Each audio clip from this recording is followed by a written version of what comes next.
Hola, mi amigo querido, bienvenido a una noche más del estudio de la palabra de Dios. Dios está haciendo milagros, porque su palabra hace milagros.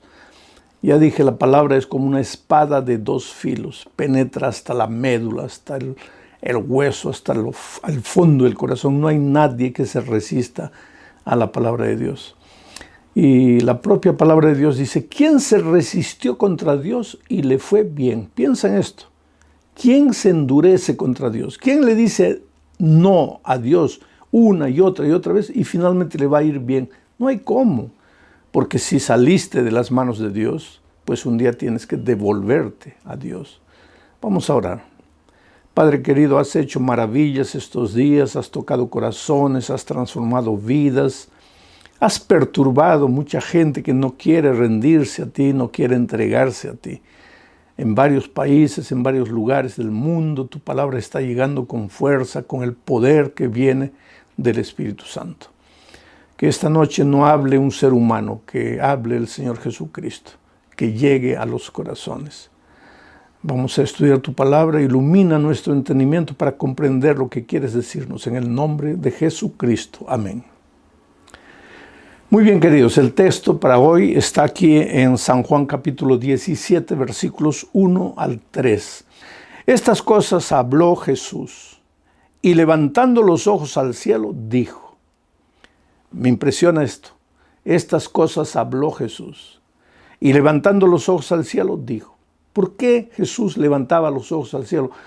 Si tú buscas en los 4 evangelios esa expresión de que Jesús estaba orando, Jesús fue a la montaña a orar, Jesús levantó los ojos al cielo, Jesús levantó la voz al Padre, alzó su voz al Padre, clamó al Padre. Son muchas. Yo te desafío, agarra los 4 evangelios y busca esa expresión o expresiones parecidas. Mi pregunta es, ¿por qué Jesús? Jesús era Dios. Él no necesitaba orar tanto, Él era Dios.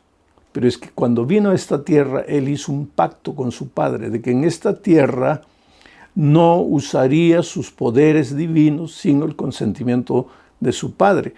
Porque si Él viniera a este mundo a vivir victoriosamente usando sus poderes de Dios, pues nosotros los seres humanos que somos a veces tan ingenuos, lo primero que diríamos, bueno, Jesús obedeció, Jesús cumplió, Jesús hizo todo, porque era Dios, Él tenía poder, pero nosotros somos pobres pecadores, no podemos. Entonces es injusto lo que Dios nos pide, porque Jesús sí pudo, pero nosotros no. No, Jesús se despojó. No digo se despojó, esa palabra estaría incorrecta. Jesús no usó, Jesús guardó sus poderes divinos. Seguía siendo Dios en esta tierra, nunca dejó de ser Dios, pero guardó sus poderes divinos. Hizo una especie de pacto con su Padre, de que en esta tierra no usaría sus poderes divinos. Ya lo dije la otra noche, por eso el diablo en el desierto se empeñaba en decir, si eres hijo de Dios, si eres hijo de Dios, que el diablo quería que Jesús probara que era Dios. Y si Jesús lo hacía, pues estaba cometiendo un pecado. Por eso Jesús no usó sus poderes divinos. Entonces, ¿por qué vivió una vida victoriosa? ¿Y por qué hizo tantos milagros y tantos prodigios? Porque antes de hacer cualquier cosa, levantaba los ojos al cielo, clamaba a Dios. A veces pasaba toda la noche orando. Cuando bajaba la mañana siguiente, encontraba el valle del dolor, del sufrimiento, discípulos que no podían expulsar un demonio y con el poder de su palabra remediaba todas las situaciones. ¿Por qué? Porque había levantado sus ojos al cielo. Pero lo que me impresiona de esta primera parte es que dice, estas cosas Jesús habló. Pero antes de hablar, levantó sus ojos al cielo. Tú ya imaginaste cómo sería tu vida si antes de hablar levantaras tus ojos al cielo. Porque a veces dices cosas que hieren, improperios, palabras horribles, feas, hieres el corazón de la esposa, del esposo, del hijo, del hermano, del vecino, del patrón, del jefe, del empleado. ¿Por qué tus palabras no son dulces? ¿Por qué tus palabras son ásperas, gruesas? Y te defiendes sobre el argumento, pues nací así, soy así, es mi carácter así. Claro que eres así, claro que naciste así. Claro que tu carácter es así, pero querido, Dios tiene poder para cambiarte. No es porque has nacido así que tienes que ser así y morir así. Dios tiene poder para cambiar tu vida. Pero antes de decir cualquier cosa, cuando estás con ganas de decir cosas feas, levanta los ojos al cielo. Así como Jesús, antes de hablar, levantaba sus ojos al cielo. Y pues cuando levantes los ojos al cielo, el mal carácter va a desaparecer, la palabra fea que estaba para salir de tu boca va a desaparecer y tus palabras van a ser edificantes, capaces de construir, capaces de inspirar, capaces de llevar a las personas a soñar y a realizar. Vamos continuando con la lectura del texto. Estas cosas habló Jesús y levantando los ojos al cielo dijo: Padre, la hora ha llegado, la hora ha llegado. Glorifica a tu Hijo para que también tu Hijo te glorifique a ti. La hora ha llegado. Para Jesús había llegado la hora de morir. Ya después de esta oración, los soldados lo tomarían preso, lo llevarían a juicio, un juicio injusto, y después lo matarían, lo clavarían en la cruz. La hora de su sacrificio había llegado. Pero lo interesante es que a todos nosotros nos llega un día la hora. Por eso Salomón dice, hay tiempo de nacer, hay tiempo de morir, hay tiempo de reír, hay tiempo de llorar. Y a ti, mi amigo querido, la hora te ha llegado. ¿Qué hora? La hora de tomar tu decisión, la hora de bautizarte, porque ¿hace cuánto tiempo estás huyendo de la voz de Dios? Porque esa palabra que tu hijito te dijo el otro día, papito, ¿por qué no te bautizas? Es la voz de Dios a través de tu hijo. Es la voz de Dios a través de tu esposa, de tu esposo, de tu papá, de tu mamá, que tanto te dice, hijo, entrégate a Dios. Es la voz de Dios. Ha llegado la hora que te decidas. Y estos días son días de decisión. Entrégale la vida a Jesús. Pero, pastor, ¿por qué usted insiste tanto en que me decida? Porque cuando Dios te llama, querido, Dios te llama solo para hacerte el bien. Mira lo que dice el texto aquí. Padre, la hora ha llegado. Glorifica a tu Hijo para que también tu Hijo te glorifique. Quiere decir que cuando tú tomas tu decisión, porque a Jesús le había llegado la hora de morir. Con su muerte iba a glorificar a su Padre. A ti te ha llegado la hora de morir, pero morir espiritualmente, en el santo bautismo. Y con tu bautismo ha llegado la hora de que glorifiques al Padre con una nueva vida, con una vida de productividad. ¿Por qué tienes que aceptar la invitación de Jesús? Porque Dios te llama, y Dios te llama porque te ama. Y cuando Dios te llama, solo quiere tu bien. Hace muchos años, cuando yo era niño, me gustaba mucho jugar el fútbol. Y mis hermanos, éramos 4 hermanos varones, pues jugábamos fútbol, pero pertenecíamos a una familia pobre. Nunca pudimos hasta ese momento comprar una pelota de cuero. En esos tiempos las pelotas eran medio ovales, ni siquiera redondas. Con el uso se hacían medio en forma de huevo.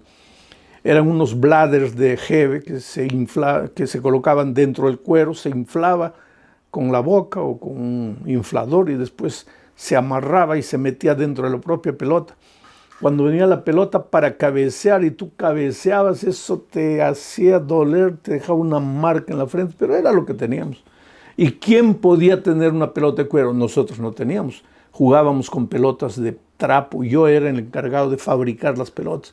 Y para un partido de fútbol teníamos que fabricar unas 20, 30 pelotas, porque cada pelota de papel colocada en una media vieja, un trapo viejo cosida, duraba 5 minutos y se acababa. Entonces yo estaba fabricando las pelotas de trapo ahí, hiriendo la mano con la aguja, y de repente oigo la voz de mi padre, Alejandro. Y yo no me gustó, porque pensé, estoy aquí ocupado, el partido ya viene, necesito las pelotas, ¿para qué me llama? Otra vez, Alejandro. Y no quería levantarme, y por tercera vez, Alejandro, y yo conocía a mi padre. Era mejor correr, porque cuando él llamaba la tercera vez ya la cosa se ponía fea. Entonces dejé la pelota, fui a la sala para ver qué es lo que quería, y cuando entro ahí, lo encuentro a mi padre con una pelota de cuero, bonita, nueva, Yo no sé ni de dónde sacó el dinero el pobre para comprarme esa pelota. Y estaba ahí con la pelota.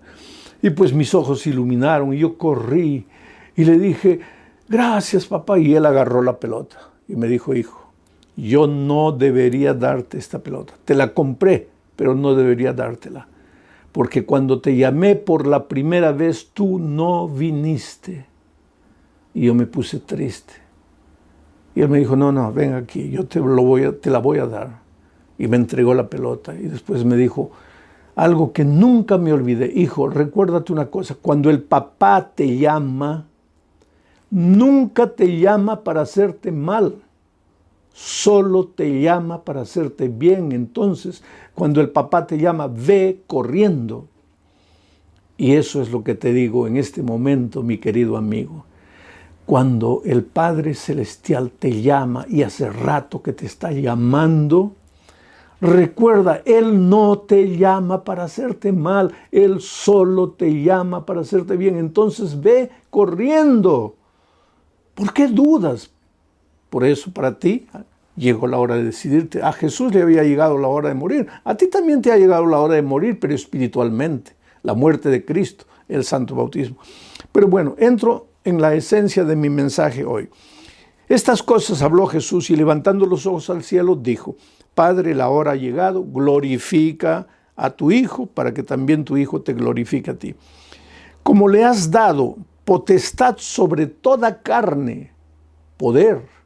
Por eso antes de enviar a sus discípulos a predicar el Evangelio por el mundo les dijo, todo poder, toda potestad me es dado en el cielo y en la tierra. Como le has dado potestad sobre toda carne, Dios le ha dado al Hijo potestad. Oh querido, no hay nada que Dios, el Padre, el Espíritu Santo y el Hijo, no hay nada que Dios pueda hacer en la vida de las personas, porque ellos tienen potestad. El Dios uno y trino tiene la potestad necesaria, suficiente para transformar tu vida. Como le has dado potestad sobre toda carne, para que dé vida eterna a todos los que le diste. O sea, Jesús tiene potestad para darte vida eterna. El título del mensaje de esta noche es Esperanza de vida eterna. La vida eterna no es una utopía, no es una fantasía, no es algo bonito que los seres humanos imaginaron, no. La vida eterna es una realidad. Pero Jesús te enseña el secreto de la vida eterna en el versículo 3 que dice, y esta es la vida eterna, que te conozcan a ti, el único Dios verdadero, y a Jesucristo, a quien has enviado. La vida eterna. Oh querido, todos los seres humanos tenemos instinto de eternidad, vocación de eternidad. ¿Sabes por qué? Porque nosotros no hemos salido de las manos de Dios para morir. Nosotros no fuimos creados para morir. Tampoco tenemos vida eterna, o teníamos, antes del pecado teníamos vida eterna inherente a nosotros. No. El asunto es que Dios nos creó para vivir a su lado.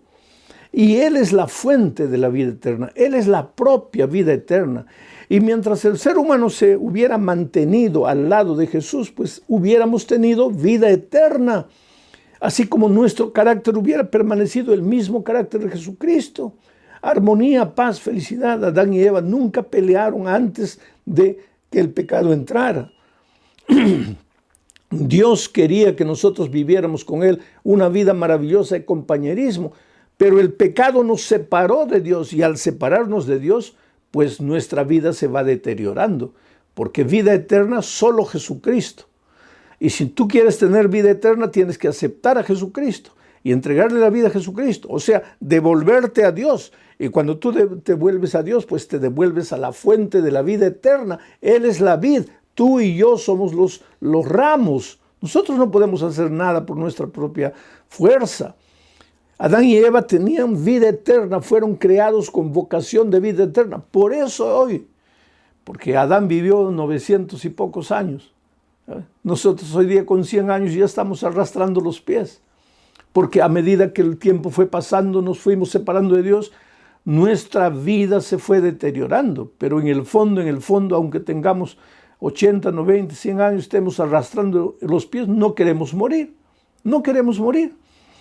Cuentan una fábula de un hombre que andaba por la vida porque él creía que la vida lo maltrataba, que no tenía comida, no tenía empleo, y comenzó a llorar. ¡Ay, mejor me muriera! ¿Dónde está la muerte? ¿Por qué no viene a recogerme? Y de repente apareció la muerte. Y le dijo, estoy aquí, ¿me llamaste? Y él dijo, no, es que solo quería conocerte, disculpa, ya me voy. Es porque aunque la vida sea la peor de las vidas en esta tierra, aunque todo te vaya mal, tú tienes vocación de vida eterna. Tú no naciste para morir. Vamos a morir como consecuencia del pecado, pero no nacimos para morir, nacimos con vocación de vida eterna. Ahora, esa vida eterna no es solo el hecho de que nunca moriremos. La vida eterna implica las promesas maravillosas de la venida de Jesucristo a esta tierra. Porque, querido, quieras o no quieras, y de esto vamos a predicar otra noche, la venida de Cristo, Jesús va a volver. ¿Y va a volver para qué? Para ponerle un punto final a la historia del pecado. Porque el pecado no puede eternizarse. ¿De qué serviría que Cristo nos perdona, nos salva, nos transforma para dejarnos en esta tierra de miseria, de dolor, de muerte? No, la venida de Cristo es el punto final a la historia del pecado. Y cuando Cristo venga, Él promete, y me gustaría hablar durante un año, todas las noches, para explicarles todas las maravillas de la Biblia. Cuando Cristo viene, Él promete que nos llevará a los redimidos, a los que se han acercado a Él, a los que le han dicho, Señor, yo no puedo solo, a los que han ido y se han devuelto al Señor. Él promete que va a llevarlos a Él con todos los resucitados en Cristo. Los va a llevar durante 1000 años en un paseo intergaláctico por el cielo, visitando otros planetas, seres humanos que nunca cayeron en el pecado y que observan nuestra vida de dolor y de miseria. Será una cosa maravillosa, porque nuestro verdadero hogar, la vida eterna, no la vamos a vivir en el cielo. En el cielo solamente vamos a pasar unas vacaciones, todo gratis, todo pagado. No necesitamos avión porque junto con los ángeles seremos transportados de planeta en planeta. Viviremos allá 1000 años, pero al terminar los 1000 años volveremos a la tierra. Esta tierra será destruida, consumida, purificada, transformada, será limpiada de raíces. El texto bíblico dice que del pecado no quedará ni raíz ni rama. Y entonces nuestro hogar eterno, nuestra vida eterna será vivida aquí en la tierra para siempre.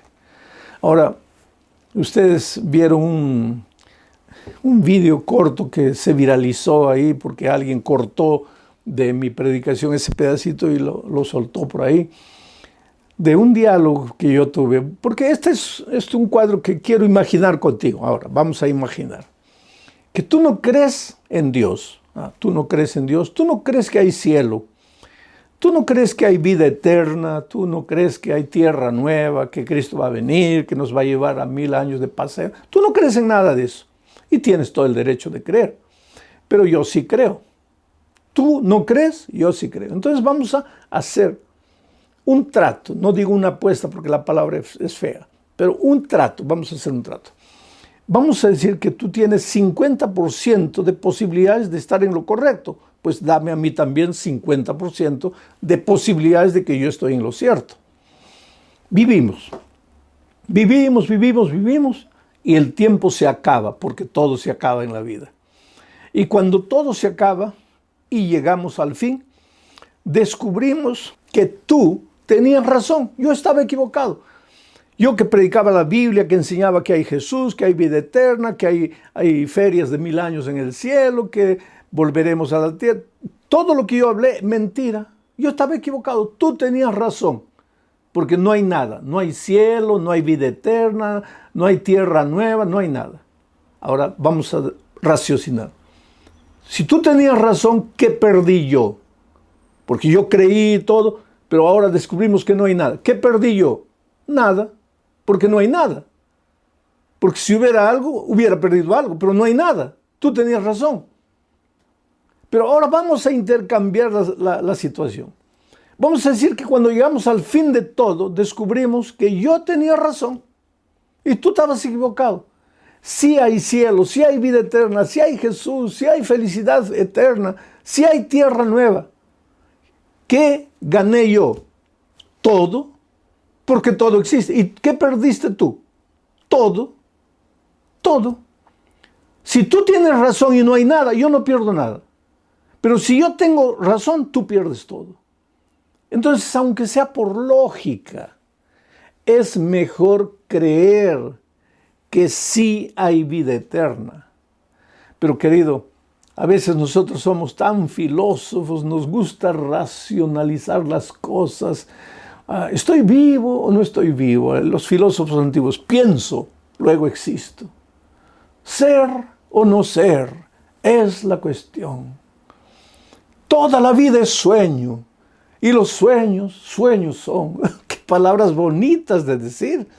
Pero querido, agárrate la mano, pellízcate. ¿Te duele o no te duele? Estás vivo, querido. No importan las palabras, no importan las filosofías. Estás vivo. Estás con hambre, no has comido todo el día. Estás sufriendo, estás sin empleo, tienes familia. Tu hogar se está deteriorando, tu hijo está en las drogas. Estás con miedo del COVID. Has perdido el empleo, no sabes cómo pagar tus cuentas. Estás vivo, eres una realidad. ¿Para qué filosofar? ¿Para qué racionalizar? Y lo maravilloso de todo, querido, que este libro que tengo en mis manos es el libro más despreciado en el mundo, pero el más amado también. Tú sabes que de todos los libros que existen en el mundo, este es el libro más traducido y más distribuido que cualquier otro libro, inclusive que el Corán de los musulmanes, todos los libros. No hay un libro que haya sido traducido a tantos idiomas, más de 1300 idiomas, la Biblia entera o pedazos de la Biblia, libros, Nuevo Testamento, Antiguo Testamento, en fin. Este libro es amado, es odiado, pero este libro ha hecho maravillas en la vida de gente que ha creído. Y yo le agradezco a Dios, porque un día este libro llegó a las manos de mi madre. Y tú sabes que con mi madre sucedió un milagro, porque mi madre no sabía casi leer ni escribir, no sabía. El otro día alguien me dijo, pastor, no cuente eso, que su madre no sabía leer ni escribir. Es una vergüenza. ¿Vergüenza para quién? Este es un milagro divino, querido. Y yo no tengo ninguna vergüenza de decir que mi madre prácticamente no sabía leer y escribir, pero que el Evangelio llegó a su vida y yo soy hoy lo que soy. Por la gracia de Dios he escrito más de 50 libros, todo el hijo de una mujer que casi no sabía leer ni escribir. ¿Por qué? Por el milagro. La palabra llegó a las manos de mi madre y ella no podía leer. Cuando le enseñaban bien, cuando le instruían, le explicaban bien, pero ella quería alimentarse por sí misma, ella quería leer la palabra, pero no podía leer. Entonces un día se arrodilló, mira el milagro, y le dijo, Dios mío, yo necesito alimentarme de tu palabra. Yo quiero leer, no puedo leer, pero necesito leer. Haz un milagro, enséñame a leer, Señor, enséñame a leer. En esos tiempos no había programas de alfabetización para adultos ni nada de eso que hay hoy. Ella empezó a orar, y Dios hizo el milagro y de repente empezó a entender la Biblia. Y tú sabes que hasta el final de sus días mi madre leía perfectamente la Biblia, pero otros libros ella tenía mucha dificultad de leer, periódicos, cualquier cosa, ella tenía mucha dificultad de leer, pero cuando le entregabas la palabra de Dios, ella leía todo corrido, por el milagro de Dios, porque era una mujer sincera que buscaba entender, buscaba conocer y creía en la palabra de Dios y me llevó a creer en la palabra de Dios. Después yo terminé el curso de secundario, fui a la universidad, estudié en el seminario de teología, me preparé, después hice la maestría, finalmente me entregaron un título doctoral y todo. Y cuanto más estudio la palabra de Dios, y cuanto más leo, y cuanto más analizo, palabra por palabra, y ahora voy hasta muchas veces a auxiliarme con el idioma hebreo, con el idioma griego, conozco, cada vez más creo en la palabra, cada vez más creo en la eternidad, creo en el Señor Jesucristo, en su gracia transformadora, en las maravillas que Él hace. Él puede tomarte en sus manos, querido, así deformado como estás. Carácter horrible, no sabes qué hacer con tus impulsos, con tu temperamento. Ve a Jesucristo. Nos espera un destino glorioso. Mira lo que dice Primera de Pedro, capítulo 5, versículo 10. Mas el Dios de toda gracia, de toda gracia, porque la salvación no es por obras, es por gracia. Y si un día vas a llegar a la vida eterna, no va a ser porque te has portado bien, es por gracia. Y si te has portado bien, también es por gracia. Gracia. Y el Dios de toda gracia que nos llamó, voy a leerlo en segunda persona para ti, segunda persona singular. Y mas el Dios de toda gracia que te llamó, hijo, María, Pedro, Luisa, Juana, no sé cómo te llamas, el Dios de toda gracia que te llamó a su gloria eterna. Dios te hizo nacer para la eternidad. No tengas miedo de morir en esta tierra, porque esa muerte yo le llamo muertecita.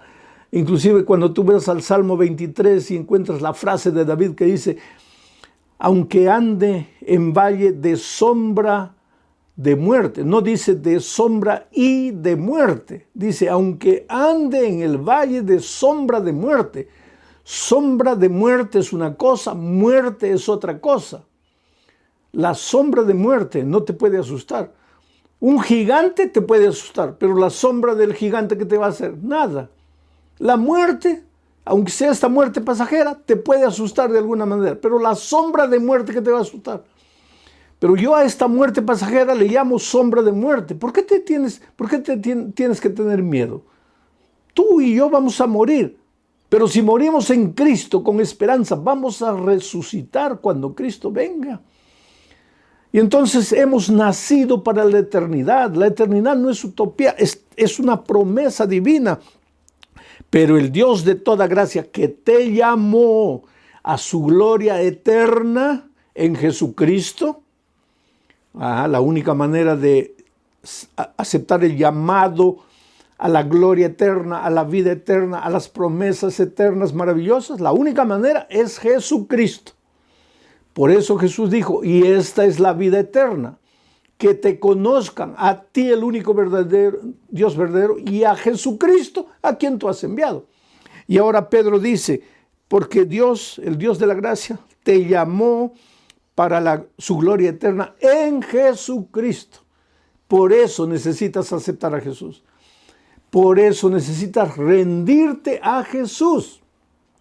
Y por eso necesitas aceptar el bautismo. Porque cuando aceptas el bautismo, aceptas la muerte de Cristo.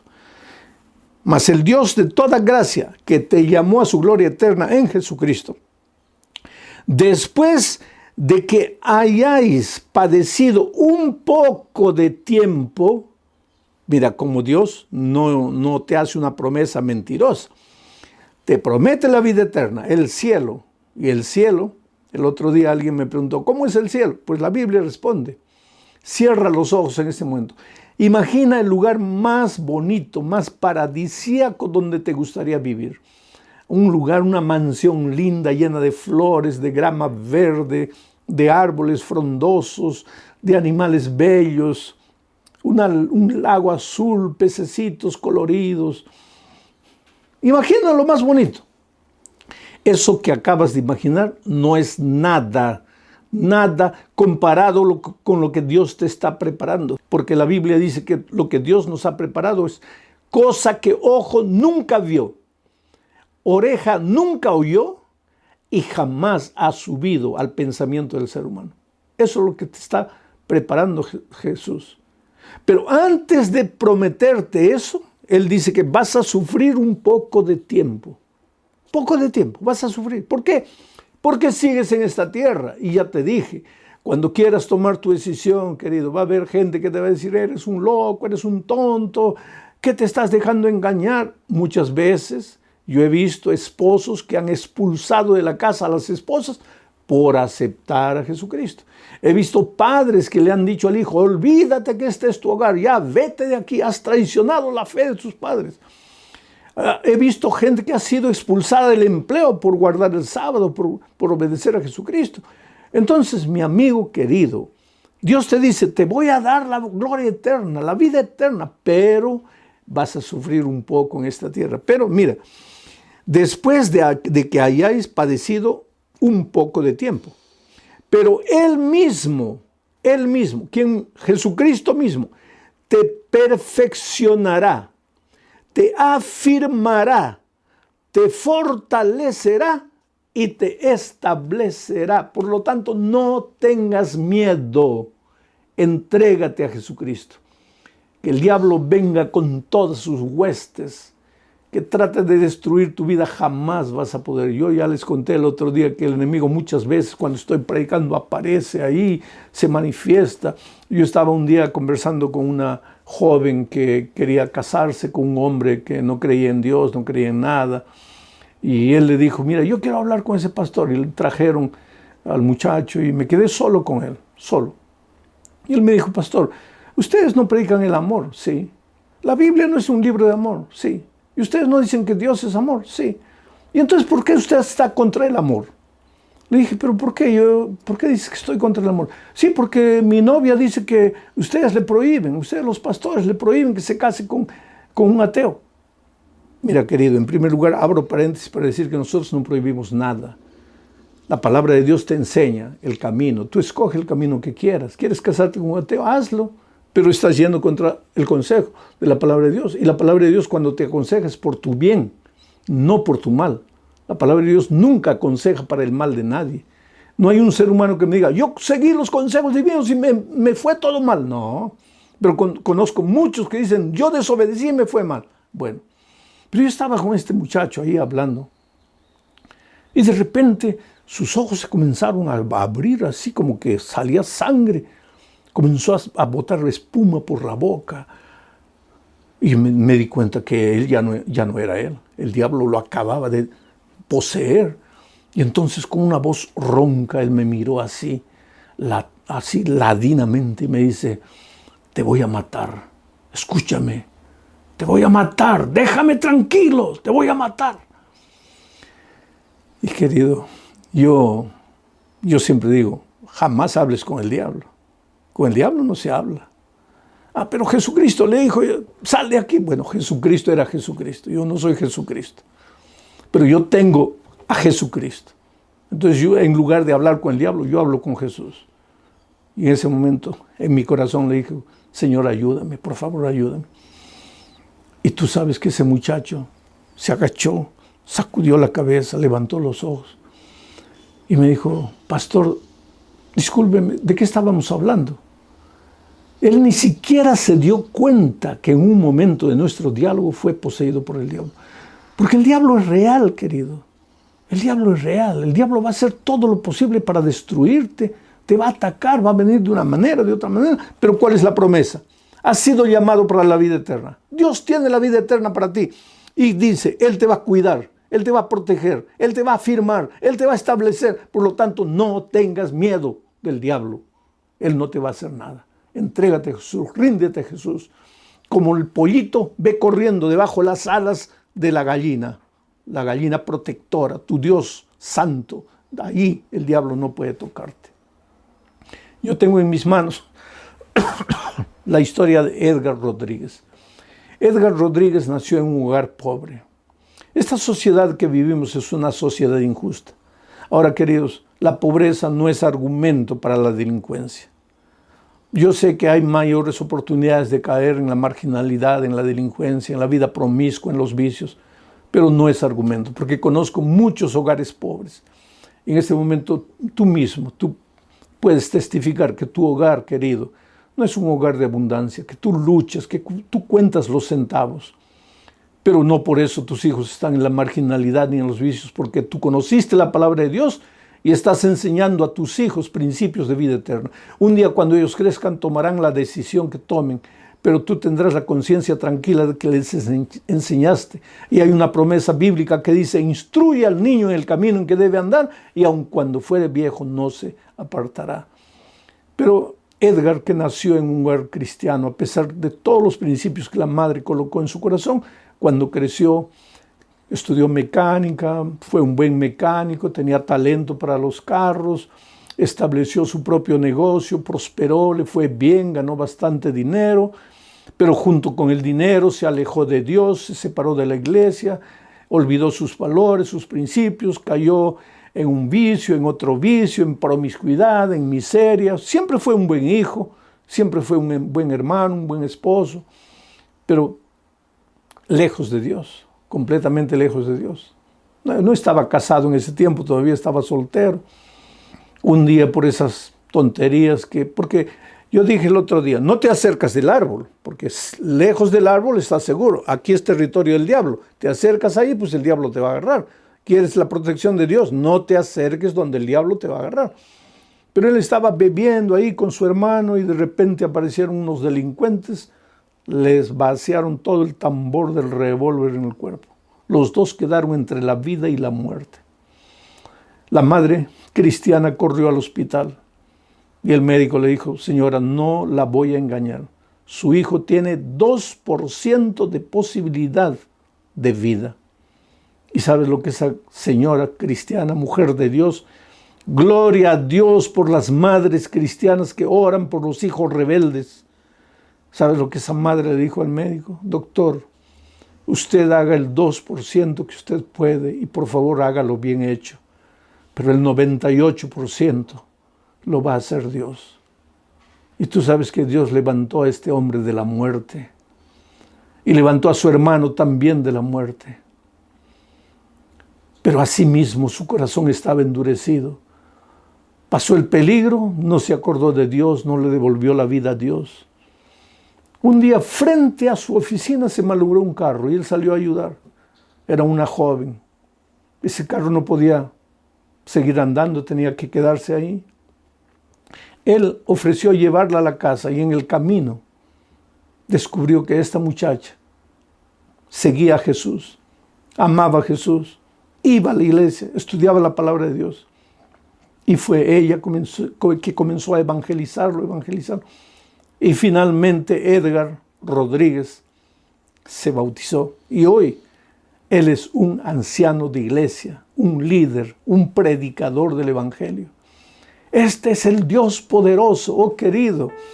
Ese hombre estaba perdido, destruido, acabado. Tal vez la gente que lo conocía pensaba, para él no hay oportunidad, pero para Dios siempre hay oportunidad.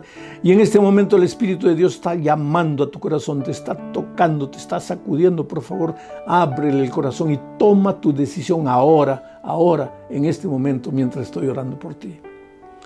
Padre querido, extiende tu mano, bendice a las personas que están en el valle de la indecisión, sufriendo, a veces llorando, endureciendo su corazón. Yo no sé cuál es el motivo de sus lágrimas, yo no sé por qué lloran, pero no se entregan. Pero tú sí, Señor, entonces manda la dinamita del Evangelio para reventar la piedra de ese corazón y para que esa persona se entregue a ti. No importa quién ha estado escuchando este mensaje, Señor, tal vez en la calle, tal vez en el carro, tal vez en la prisión, en el hospital, tal vez en un bar como aquel, caminando, y vieron a un hombre ciego de nacimiento, un sufridor, una persona inocente que no habían hecho nada para nacer ciego. Pero los discípulos le preguntaron a Jesús, ¿quién pecó, este o sus padres, para que naciese ciego? La respuesta del Señor Jesucristo es interesante. Él dijo, ni este pecó ni sus padres, sino que para que las obras de Dios sean reveladas, este nació así. Eso parece injusto. Quiere decir que Dios permite que nazcan personas con problemas solo para que las obras de Dios se revelen. ¿Qué tipo de Dios egoísta sería ese? Aquí necesitamos entender. que en el griego ese ¿para qué? Ni este pecó ni sus padres, pero ¿para qué? Esa interjección ¿para qué? En griego es iná, que quiere decir ya que o para qué. Ahora vamos a leer el texto de la manera. Ni este pecó ni sus padres, pero ya que ha nacido así, las obras de Dios se van a revelar. Oh querido, desde que el pecado entró al mundo, el dolor es una ley. Sufren los grandes, los pequeños, los culpables, los inocentes, los hombres, las mujeres, los niños, los ancianos. El dolor es inevitable, pero ya que el dolor es inevitable, mientras Cristo no vuelva, porque cuando Cristo vuelva acabará el dolor, ya que mientras estamos en este mundo, ya que el dolor es inevitable, las obras de Dios serán manifestadas. Esto es maravilloso. Dios no es culpable del sufrimiento. El pecado entró por causa nuestra. Hoy peregrinamos en este mundo de dolor, pero nos resta la esperanza de que Jesús viene para colocarle un punto final al dolor en este mundo. Ahora sí vamos a la lección número 13 para el 29 de junio del año 2024. Esta es la última lección. La próxima semana entramos al estudio del Evangelio de San Marcos, un nuevo trimestre. Pero la última lección de este trimestre tiene como título El triunfo del amor. Y el propósito de este estudio es mostrar que finalmente, después de una larga lucha, de un largo conflicto, finalmente el amor de Dios vencerá. Finalmente el dolor tendrá fin.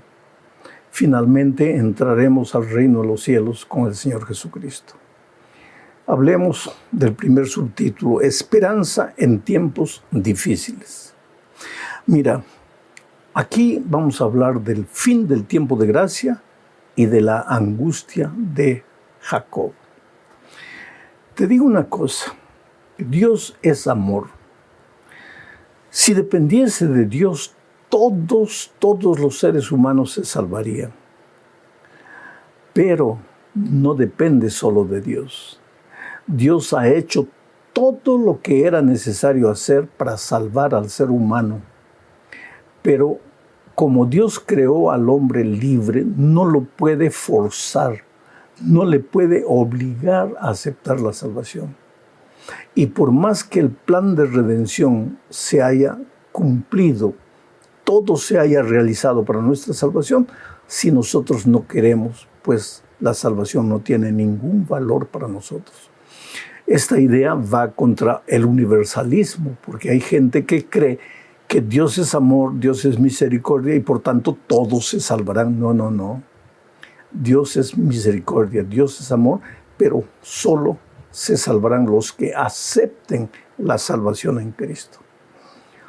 Hoy día, Dios llama, toca la puerta del corazón, insiste una y otra vez. Pero va a llegar un momento en que Jesús necesita volver y el tiempo de gracia llegará a su fin. Y eso es lo que dice Apocalipsis 22, 7, 11 y 12. Leo. He aquí vengo pronto, dice Jesús. Bienaventurado el que guarda las palabras de la profecía de este libro, que contiene la verdad, ¿no es cierto? El que es injusto, sea injusto todavía. Y el que es inmundo, sea inmundo todavía. Y el que es justo, practique la justicia todavía. Y el que es santo, santifíquese todavía. He aquí yo vengo pronto, y mi galardón conmigo, para recompensar a cada uno según sea su obra. Interesante este texto. El tiempo de gracia tiene fin. Va a llegar un momento antes de la venida de Cristo en que las puertas de la gracia se cerrarán. Pastor, ¿cuándo va a suceder eso? No, ni tú, ni yo, ni nadie puede saber, solo Dios. pero se va a cerrar. Hasta ese momento, el que podía ser salvo, sería salvo. El que aceptaba, sería salvo. Por más pecador que hubiera sido en la vida, si se arrepentía, si confesaba, si aceptaba la gracia de Cristo, estaba salvo. Pero cuando el tiempo de gracia se cierre, ahí el que es justo seguirá siendo justo. Y el que estaba perdido, pues estará perdido. Ya no hay más posibilidad de salvación. Pero no necesitas asustarte, porque Daniel capítulo 12, 1 y 2 dice lo siguiente: en aquel tiempo se levantará Miguel, el gran príncipe que está de parte de los hijos de tu pueblo. No voy a explicar por qué Miguel es el gran príncipe, pero si aquí el texto dice que el gran príncipe que está de parte de los hijos de tu pueblo, se refiere al príncipe, al hijo del rey de los reyes, al Señor Jesucristo. En aquel tiempo se levantará Miguel, el gran príncipe que está de parte de los hijos de tu pueblo, y será tiempo de angustia, cual nunca fue desde que hubo gente hasta entonces. Pero en aquel tiempo será libertado tu pueblo, todos los que se hallen escritos en el libro, y muchos de los que duermen en el polvo de la tierra serán despertados, unos para vida eterna y otros para vergüenza y confusión perpetua. El tiempo de gracia se acabará y ahí comenzará el periodo de la gran angustia. La Biblia le llama la angustia de Jacob. ¿De qué se trata ese tiempo de angustia? La angustia de Jacob. ¿Te acuerdas aquella noche que Jacob estaba regresando para ver a su hermano Esaú? Y cerca del río Jaboc, a las orillas, él se arrodilló y oró y oró y lloró toda la noche. Estaba viviendo su noche de angustia. ¿Por qué? Porque al día siguiente se encontraría con su hermano, a quien había engañado, a quien había traicionado. Y la angustia de Jacob era la siguiente: mañana me voy a encontrar con mi hermano. ¿Será que él me perdonó y me aceptará? ¿O será que él no me perdonó y me destruirá? Esa angustia fue tan intensa, tan grande en la vida de Jacob. Y ahora la palabra de Dios toma esa angustia de Jacob como la angustia de los hijos de Dios en los últimos tiempos. Cuando la puerta de la gracia se haya terminado, ya no hay más oportunidad de arrepentimiento, entonces vendrá a nuestra mente la angustia. Sabemos que el tiempo de gracia terminó. No sabemos cuándo, pero sabemos que el tiempo de gracia terminó. Y la angustia es: ¿cuándo se cerró el tiempo de gracia? ¿Cuando yo estaba afuera o cuando yo estaba dentro? ¿Cuando yo estaba andando en los caminos de Dios o cuando yo estaba andando en los caminos de pecado? ¿Cuándo se acabó el tiempo de gracia? Mañana me encontraré con mi hermano mayor, el Señor Jesucristo. ¿Será que Él me perdonó y me aceptará? ¿O será que Él no me perdonó y me destruirá? Esa será la angustia terrible del pueblo de Dios. Pero querido, tú no tienes nada que temer. Hoy entrégale la vida al Señor Jesucristo. Hoy acepta al Señor Jesucristo. Si tienes que ser bautizado hoy, bautízate en el nombre del Padre, del Hijo y del Espíritu Santo. Hoy es el día de buena nueva. Hoy es el día de salvación. Vamos a la segunda parte del estudio bajo el subtítulo de Esperanza en el pronto regreso de Jesús. Mira, querido, el hecho de que hoy todo parezca tranquilo, relativamente, ¿no? Porque oímos guerras y rumores de guerras allá lejos en el Medio Oriente, aquí cerca en Venezuela, en fin. Pero el hecho de que aparentemente todo está tranquilo no quiere decir que Jesús se olvidó de nosotros y que Jesús no volverá. El hecho de que la violencia, la miseria, la traición proliferan no quiere decir que Jesús no volverá. El hecho de que muchos vivan como si Dios no existiera, dando rienda suelta a sus instintos, a sus impulsos carnales, no quiere decir que Jesús no volverá. uno de cada 25 versículos del Nuevo Testamento habla de la venida de Jesús. La venida de Jesús no es una teoría, no es una vana esperanza, es una realidad. Cristo va a venir cuando en la agenda divina llegue el día y la hora de la venida de Cristo. Él vendrá para ponerle un punto final a la historia del pecado. Por eso Juan 14, 1 al 3 contiene las palabras del propio Señor Jesucristo que dijo: no se turbe vuestro corazón. ¿Creéis en Dios? Creed también en mí. En la casa de mi Padre muchas moradas hay. Si así no fuera, yo os lo hubiera dicho. Voy pues a preparar lugar para vosotros. Y si me fuere y os preparar el lugar, vendré otra vez y os tomaré a mí mismo, para que donde yo estoy, vosotros también estéis. De esta promesa maravillosa que el propio Señor Jesucristo hizo, Él dijo: vendré otra vez. Y Dios no es hombre para que mienta, ni hijo de hombre para que cambie su opinión. Dios es Dios. El Señor Jesucristo es Dios, uno con el Padre y con el Espíritu. Y Él dijo: vendré otra vez, y puedes creer que el Señor Jesucristo vendrá. Aunque los seres humanos hoy día, muchos se burlen, se ríen de la bendita esperanza de la vuelta de Cristo, Él vendrá. Y a sus hijos, a los que creen en su palabra, Él les dice: no se turbe vuestro corazón. En otras palabras, no os entristezcáis, no os desesperéis, aunque veáis el pecado multiplicándose, aunque veáis que el mundo parece que se va a desaparecer solo, no temáis, porque yo volveré. ¿Y qué es lo que Tito 2, 11 al 14 dice? Leo: porque la gracia de Dios se ha manifestado para salvación a todos los hombres, la gracia de Dios, enseñándonos que renunciando a la impiedad y a los deseos mundanos, vivamos en este siglo sobria y justa y piadosamente. Quiere decir que la gracia de Dios no hace que vivamos como querramos, sino que la gracia de Dios nos enseña que renunciando a la impiedad y a los deseos mundanos, vivamos en este siglo sobria, justa y piadosamente, aguardando la esperanza bienaventurada y la manifestación gloriosa de nuestro gran Dios y Salvador Jesucristo, quien se dio a sí mismo por nosotros para redimirnos de toda iniquidad y purificar para sí un pueblo propio, celoso de buenas obras.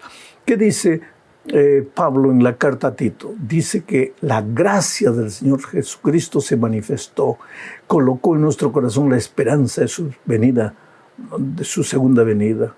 La gracia del Señor Jesucristo nos enseña a vivir sin mancha en este mundo. Y dice que la gracia del Señor Jesucristo visa preparar un pueblo para encontrarse con Cristo, pero un pueblo celoso de buenas obras. ¿Tú ves de qué manera maravillosa Pablo une la gracia y las obras? Somos salvos por la gracia para preparar un pueblo deseoso de buenas obras. Las obras tienen un lugar en la vida del cristiano. Las obras no salvan, la gracia salva. Pero si la gracia te salvó, vas a producir buenas obras. Vas a seguir en obediencia a los 10 mandamientos de Dios. Vamos a la tercera parte.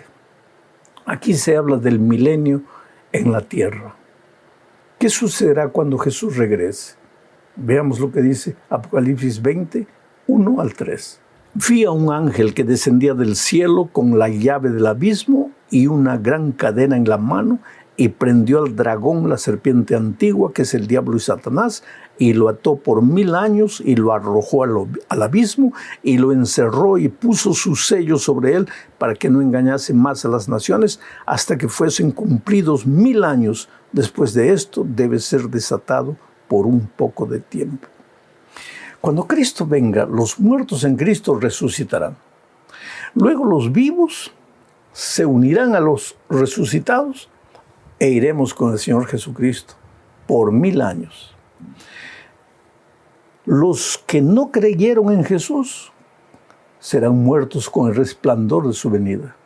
Y los que ya estaban muertos sin creer en Jesús permanecerán muertos. Nosotros iremos al cielo con Jesús por un periodo de 1000 años. ¿Y a qué nos dedicaremos? ¿Cuál será nuestro trabajo? Esta es la cuarta trabajo. Esta es la cuarta parte de nuestro estudio bajo el subtítulo del juicio en el milenio. Mira lo que dice Apocalipsis 20, 4 y 6. Y vi tronos, y se sentaron sobre ellos los que recibieron facultad de juzgar. Y vi las almas de los decapitados por causa del testimonio de Jesús y por la palabra de Dios, los que no habían adorado a la bestia ni a su imagen, y que no recibieron la marca en sus frentes ni en sus manos, y vivieron y reinaron con Cristo 1000 años. Bienaventurado y santo el que tiene parte en la primera resurrección. La segunda muerte no tiene potestad sobre ellos, sino que serán sacerdotes de Dios y de Cristo, y reinarán con Él 1000 años. ¿Qué es lo que entendemos aquí? Voy a hacer un resumen nuevamente. Cuando Cristo venga, los muertos en Cristo resucitarán.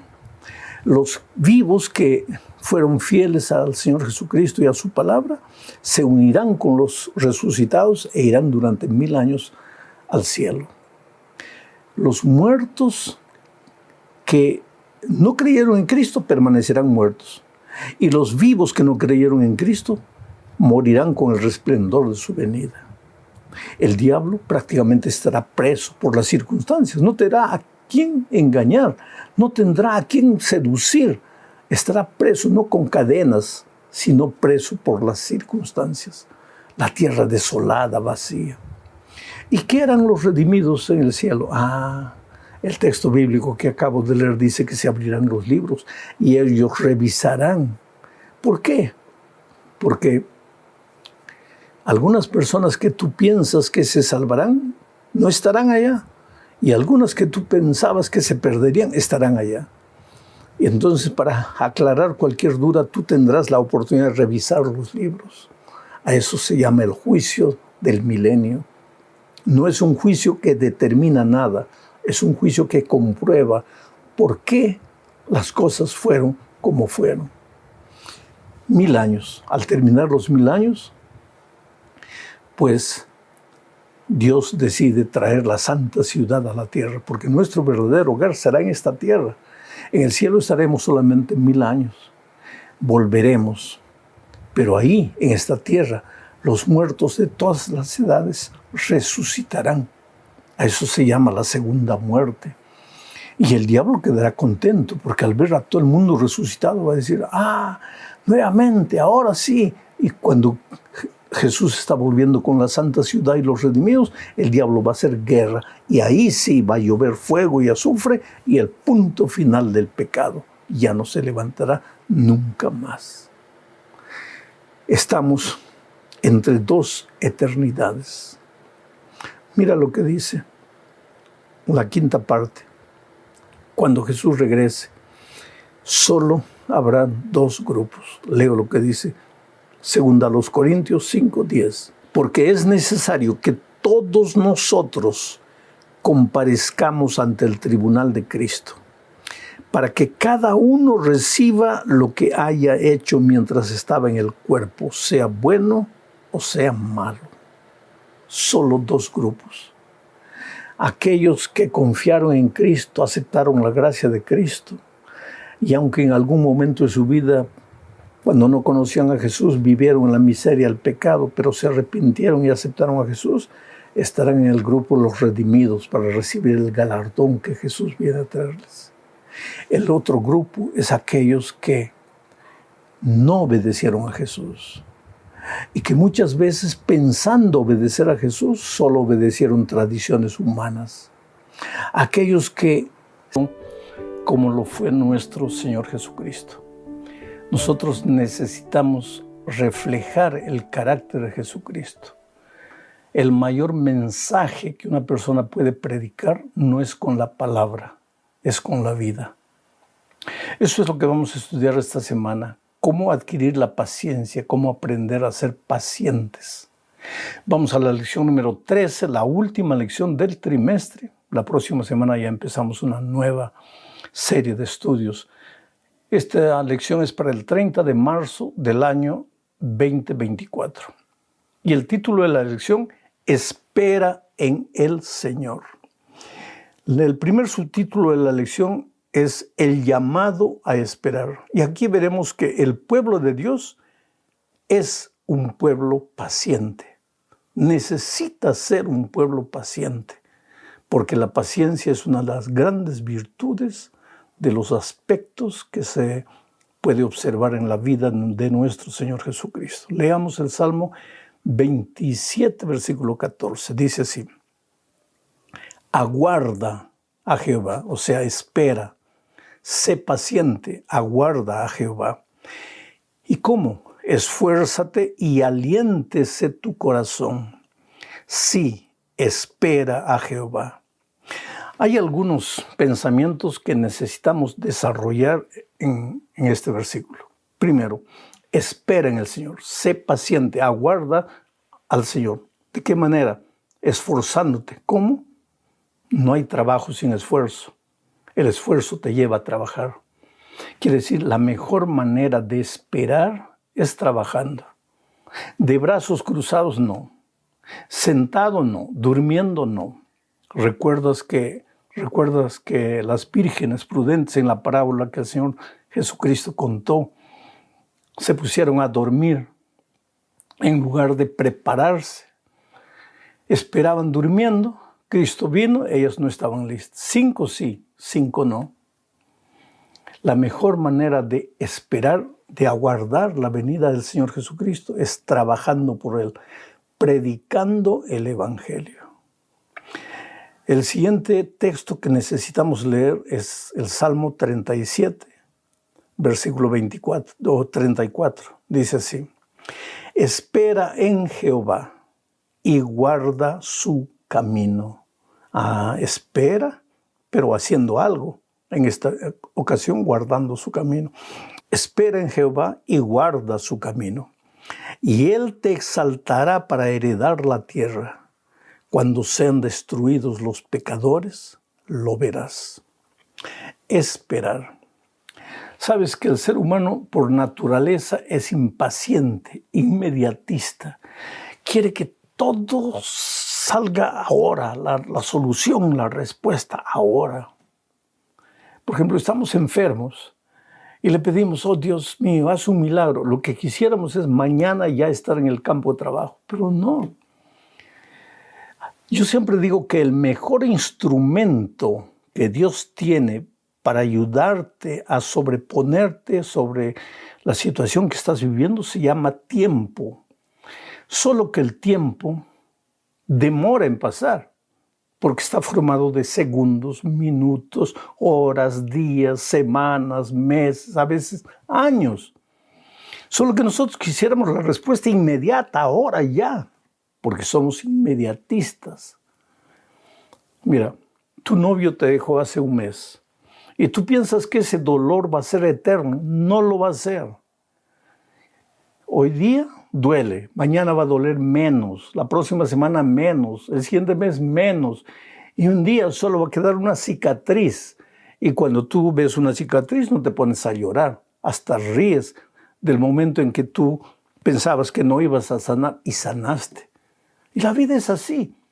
Por eso Dios en esta lección nos quiere enseñar a través de los salmos que necesitamos aprender a ser pacientes, a esperar, a aguardar. Y que la mejor manera de esperar es trabajar, ocuparte. Haz algo. Si estás viviendo por un momento de depresión, triste por algún motivo, y te acuestas a llorar todo el día, pues ahí el dolor nunca va a pasar. Si estás rumiando tu dolor día y noche, ahí no va a pasar.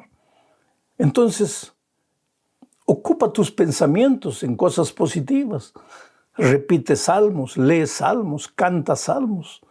Lee literatura que te ayuda a sobreponerte a las dificultades. En fin, confía en el Señor. Guarda el camino. ¿Qué camino? El camino de tu cabeza, de tu corazón. No dejes entrar más pensamientos que alimenten la tristeza, el dolor que estás guardando en tu corazón. Vamos a la segunda parte de este estudio. La paz de un niño destetado. Y aquí veremos que la paciencia y la humildad no aparecen de un momento para otro. En la primera parte vimos que es necesario que seamos pacientes, que aprendamos a ejercer la paciencia. Pero ahora veremos que la paciencia no es algo que se aprende de un día para otro, que lleva tiempo. Y aquí se menciona la figura de un niño destetado. Voy a leer el Salmo 131, 2 y 3. Mira lo que dice. En verdad que me he comportado y he acallado mi alma como un niño destetado de su madre. Como un niño destetado está mi alma. Espera, oh Israel, en Jehová desde ahora y para siempre. Yo creo que las madres van a entender lo que estoy diciendo, porque nosotros ya no nos acordamos siquiera del día en que fuimos destetados. Quien más sufre cuando un niño es destetado no es el niño, es la madre. Porque la madre ama al niño.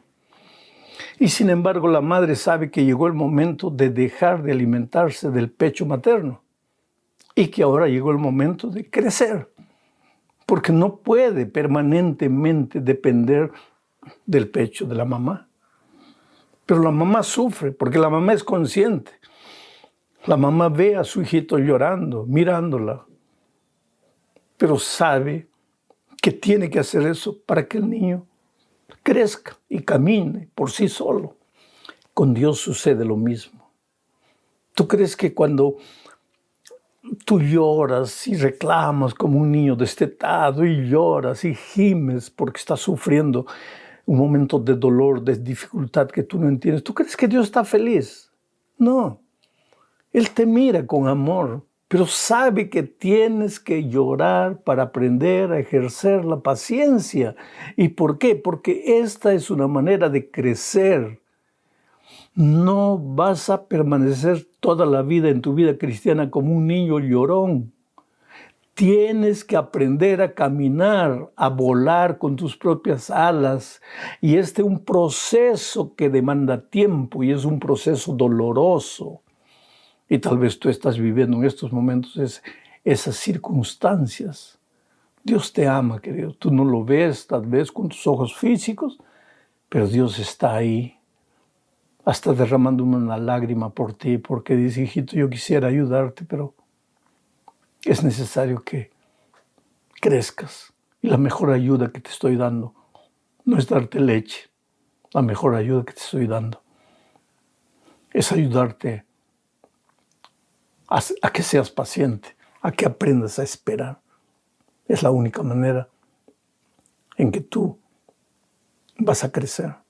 Bueno, ahora vamos a la tercera parte de este estudio bajo el subtítulo Trayendo sus gavillas. Y en esta parte vamos a ver que es necesario aprender a esperar trabajando, que es la única manera de crecer, de aprender a ser paciente, ocupando tu mente, tu corazón, tus sentimientos, tu cuerpo con algo. No acostado en la cama llorando y engolosinado en tus sufrimientos y dolores. Eso ya lo dijimos en la primera parte, pero lo vamos a repetir en esta parte. Vamos a leer el Salmo 126. Dice así: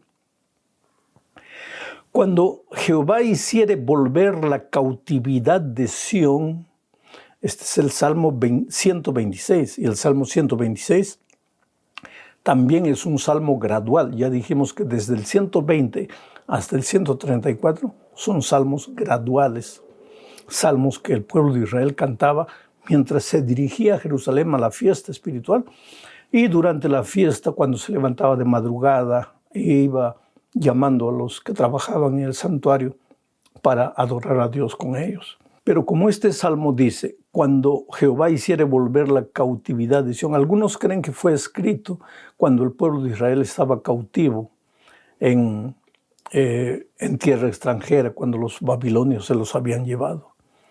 Pero mira lo que dice: cuando Jehová hiciere volver la cautividad de Sión, seremos como los que sueñan. Hay una cosa interesante. Aquí el pueblo de Dios está cautivo, todavía no ha regresado de la cautividad de Sión.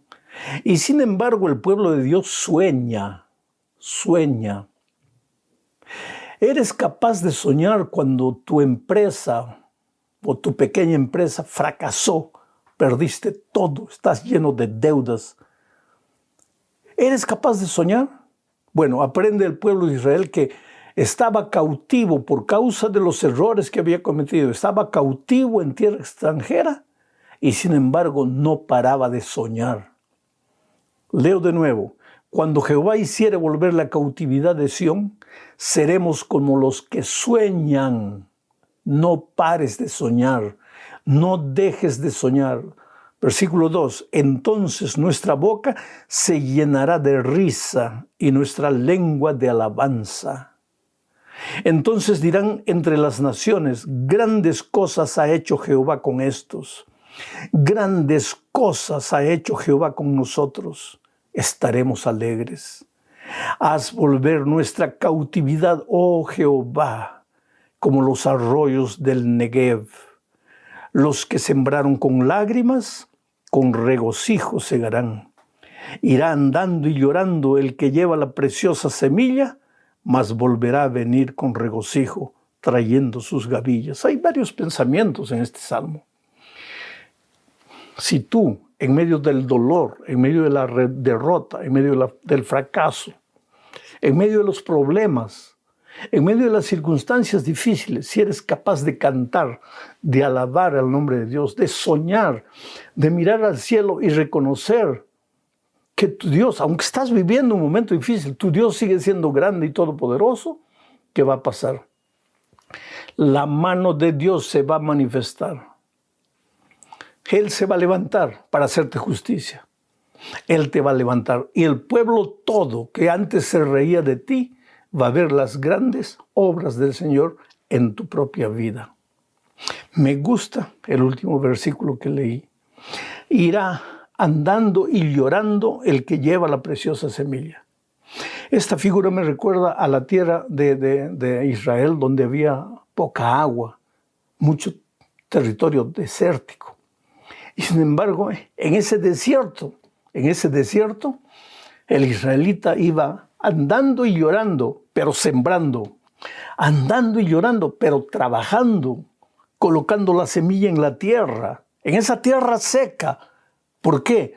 Porque él sabía que la lluvia vendría, la promesa de Dios se cumpliría y los arroyos del Negev, que en el verano se quedaban áridos, secos, serían manantiales de agua y esa agua llegaría al terreno seco que él estaba arando, sembrando, colocando la semilla.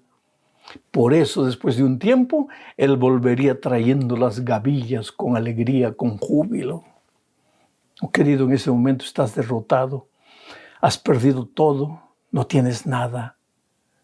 No te encierres en el cuarto a lamentarte.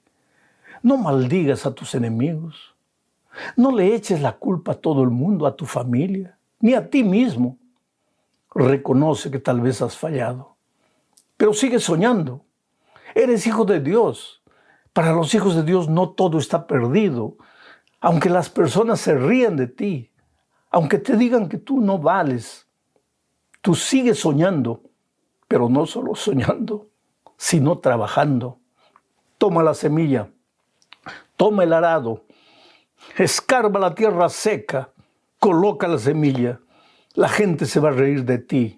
Solo un loco coloca la semilla en la tierra seca, pero tú eres un loco de Dios, un santo loco. Coloca la semilla en la tierra seca, pero entonces Dios se manifestará, hará llover. Los torrentes del Negev se llenarán de agua, el agua llegará a tu tierra seca y tú verás la semilla brotando y volverás alegre con las gavillas que el Señor te da. ¡Qué cosa maravillosa! ¡Qué promesa extraordinaria, querido! Vamos a la cuarta parte de este estudio, bajo el subtítulo Esperar en el descanso sabático de Dios. Y aquí veremos que Dios nos dio el sábado para enseñarnos a confiar en Él y no en nuestras obras. Hemos dicho que la mejor manera de esperar en Dios es trabajar. Pero Dios separó un día de la semana, que es el sábado, para que pares de trabajar y busques a Dios. Y Dios te enseña que tu trabajo en la semana solo tendrá sentido si tú lo buscas a Él. Mira, toda la semana tienes que trabajar, luchas, sudas, plantas la semilla en la tierra seca. Pero el sábado vas a adorar a Dios, a la iglesia, y ahí tú no haces nada. Dios lo hace todo por ti. Tú no haces nada, tú solo alabas el nombre de Dios. Pero cuando termina el sábado, te levantas revigorizado, con nuevas fuerzas, con una nueva visión espiritual, porque has alabado el nombre de Dios, has estudiado la palabra de Dios en la escuela sabática, el mensaje te ha infundido valor, has escuchado himnos, has cantado. Ahora, el domingo, entras a la nueva semana como un toro listo a trabajar. Pero no es un trabajo infructífero, es un trabajo con la bendición de Dios. Mira lo que dice el Salmo 92. Voy a leer a partir del versículo 4. Dice: por cuanto me has alegrado, oh Jehová, con tus obras, en las obras de tus manos me gozo. Cuán grandes son tus obras. Mira cuántas veces se repite la palabra obras. Por cuanto me has alegrado, oh Jehová, con tus obras, una vez. En las obras de tus manos me gozo, 2 veces. Cuán grandes son tus obras, oh Jehová, 3 veces. Muy profundos son tus pensamientos, mas tú, Jehová, para siempre eres altísimo. Porque he aquí tus enemigos, oh Jehová, porque he aquí perecerán tus enemigos, serán esparcidos todos los que hacen maldad. Y el justo florecerá como la palmera, crecerá como cedro en el Líbano, plantados en la casa de Jehová. En los atrios de nuestro Dios florecerán, aún en la vejez fructificarán, estarán vigorosos y verdes para anunciar que Jehová, mi fortaleza, es recto y que en él no hay injusticia. ¡Qué canto extraordinario, querida! Los enemigos de Dios, los que se burlan de ti, los que piensas que eres un derrotado, un día van a tragar su risa, porque los enemigos de Dios serán esparcidos como el polvo por toda la tierra. Pero tú serás como un árbol plantado a la orilla del río, como la palmera seca, palmera verde en el desierto seco. Y aun cuando seas viejo, serás un viejo productivo. No envejecerás arrastrando el pie diciendo: todos me han olvidado, nadie se acuerda de mí, nadie me visita. No, Señor, eres tú el que tienes que visitar. ¿Por qué? Porque tu confianza está depositada en el Señor. Porque Dios es tu Dios todopoderoso, el que te infunde valor. Y cuando tú vas a la iglesia el sábado, aprendes que Dios obra en ti, obra en ti, obra en ti.